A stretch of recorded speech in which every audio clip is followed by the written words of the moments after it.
ევროკავშირის ელჩი პაველ ჰერჩინსკი გურიის რეგიონში ორდღიანი ვიზიტით იმყოფებოდა. ვიზიტის პირველ დღეს ელჩმა ინტელექტუალური თამაში წიგნების თარო ევროპის შესახებ გახსნა. ინიციატივა, რომელიც ახალგაზრდებს ევროპულ კულტურას, ისტორიასა და ღირებულებებს აცნობს. გურიის რეგიონში ვიზიტის მეორე დღეს ევროკავშირის ელჩმა სოფელ თხინვალში ევროკავშირის დაფინანსებული ახალი Wi-Fi hotspot-ი გახსნა, რაც ხელს შეუწყობს სოფლის თემებში ციფრული ჩართულობის გაზრდას. Ready from you, 1, 2, 3.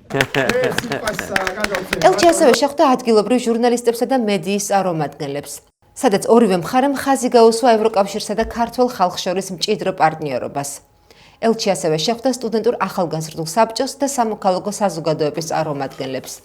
შეხვედრაზე აღენიშნა ევროკავშირის უწყვეტი მხარდაჭერა განათლების, სამოქალაქო აქტივიზმისა და ახალგაზრდებისთვის ახალი შესაძლებლობების გაძლიერების მიმართულებით. ელჩის ვიზიტი გურიაში ადგილობრივ ბიზნესებთან და ევროკავშირის პროგრამების ბენეფიციარებთან შეხვედრით დასრულდა.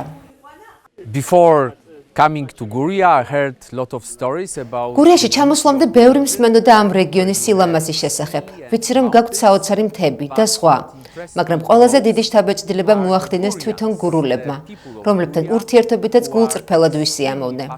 მათ კარგად იციან, რას აკეთებდა ევროკავშირი ადგილობრივი საზოგადოებების დასახმარებლად წლების განმავლობაში. ასევე აქვთ საოცარი იუმორის გრძნობა. ეს არ იყო დიდი ვიზიტი, მაგრამ მოვახერხეთ და შევხვდით სხვადასხვა საზოგადოებას.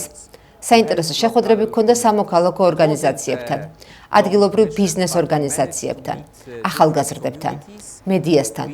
ყველა შეხვედრა იყო ძალიან საინტერესო. რედი შეიქმნა იმისთვის, რომ საქართველოს სოფლის მოსახლეობას ხელი მიუწვდებოდეს მაღალხარისხიან ოპტიკურ ინტერნეტზე.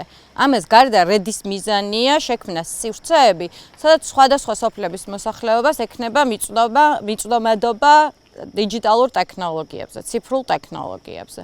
4 რეგიონის 200 სოფელი დაიფარება ამ პროექტის ფარგლებში. ეს არის გურია, რაჭა-ლეჩხუმი, ქვემო სვანეთი, იმერეთი და კახეთის სოფლები. პროექტი 4 წლიანია და ამ 4 წლის ფარგლებში საქართველოს 4 რეგიონის 200 სოფელს მივწვდებით და დავფარავთ როგორც Wi-Fi hotspot-ებს, ისე ციფრულ სასოფლო hub-ებს.